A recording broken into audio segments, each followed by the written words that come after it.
Welcome to MTT, the home of the y2k turbine superbike. We're located in Franklin, Louisiana, down south in the Bayou country.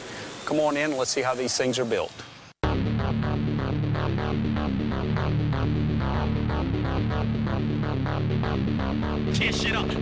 This is the engine shop. This is where the heart of the y2k is built. The engine used in the y2k is out of a Bell Jet Ranger helicopter. This engine would typically carry 5 men, 120 knots forward airspeed, and defy gravity. This little engine weighs in at 138 pounds and produces over 320 shaft horsepower. One of the unique things about the engine, it's a gas turbine. It uses fossil fuel and the burning of that to generate expanding gas to drive the power turbine wheels. One of the unique things about a turbine engine is their tremendous torque. This engine produces 425 foot-pounds of torque at 2,000 RPM. We're talking the torque of a diesel engine. Torque being the ability of horsepower to do work, this is the little mule that pulls the y2k down the course. This is the fabrication shop where we build the components that are coupled to the turbine motorcycle. Because of the torque this bike generates, this motorcycle is capable of accelerating to over 200 miles an hour in under 15 seconds. This is the y2k final assembly. This is where it all comes together.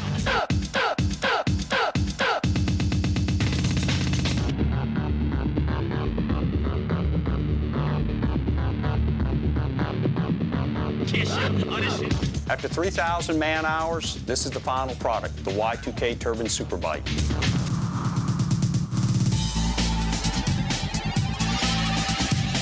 We're here at Patterson Airport with James Kane of Voodoo Racing. James is a professional stunt rider who's offered to ride the y2k and see what she's got in her. It was explained to me that riding this bike was like feeling of the hand of God, grabbing you on your butt and throwing you forward, and that's exactly what it is.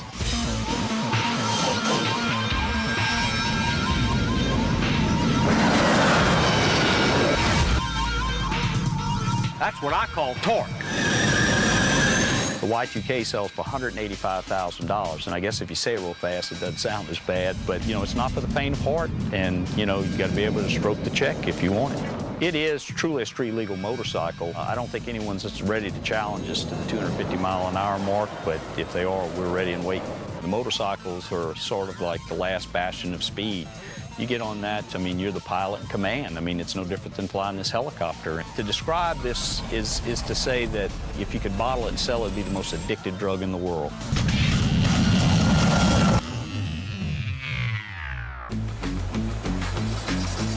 Well, this is really a stupid motorcycle. The y2k's got as much relevance to motorcycling as a fish. This is the y2k turbine superbike. It's powered by a Rolls-Royce gas turbine engine, producing over 320 horsepower. The bike weighs essentially 500 pounds, dry.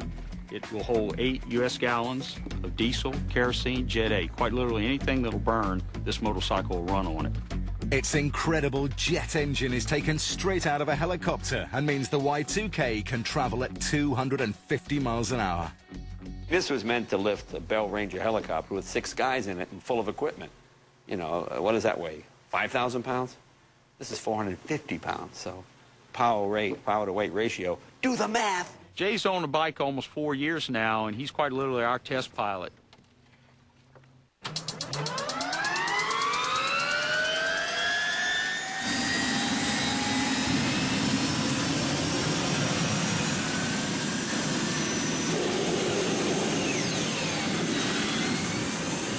When we talk about distinctive sounds that motorcycles make, you know, you can hear a Harley-Davidson, you can tell a Ducati that's coming. But the y2k makes a sound signature unlike anything else on wheels. Well, it's a great fun to ride. It's a bit like flying a jet plane, but on land. I mean, you open the throttle and you hear, and then you feel this tremendous fire as the turbine, and it's like, it's frightening to drive, but then again, it's sort of exhilarating. You just kind of go, oh, I'm still alive. Why would you put a jet helicopter engine in a motorcycle frame and try to pilot it down the street? And the answer is, because we can. At 250 miles an hour, the Y2K holds the Guinness World Record as the fastest production bike ever made. It's also the most expensive. Well, the motorcycle's at $185,000 on for the faint of heart, but obviously you have to be able to stroke the check to have this kind of a sensation in your life. And I guess if you could bottle and sell, it'd be the most addictive drug in the world. And this is the kind of drug I want to be addicted to. I'll show you something cool on this. Look at the rear tail light. I was sitting at a traffic light one day, and there was a Nissan Infiniti, you know.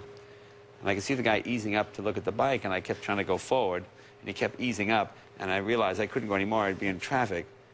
And you've got 1,200 degrees coming out of this exhaust. And I look back, and I see his front bumper start to go, because it's plastic. It just smells like this, you know. So I'm like, oh, gee, it's like, might pull away. I don't think he probably noticed till he got home.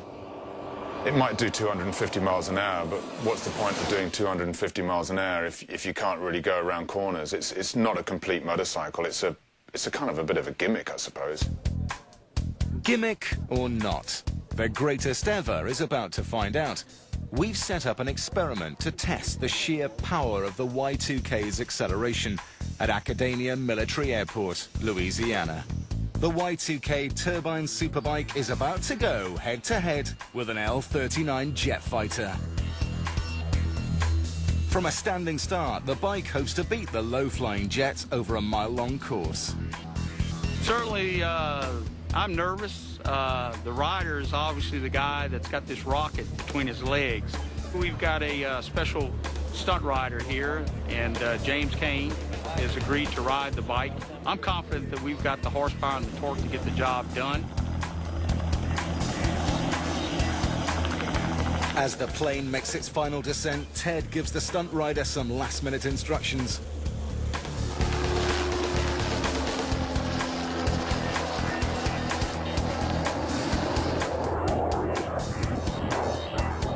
Oh, we're going to beat the planes, no doubt. It's just how bad. Now, I told him to let it all hang out. Don't hold anything back.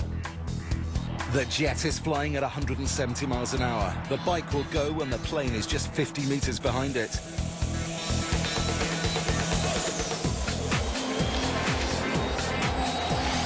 It's a test of pure acceleration.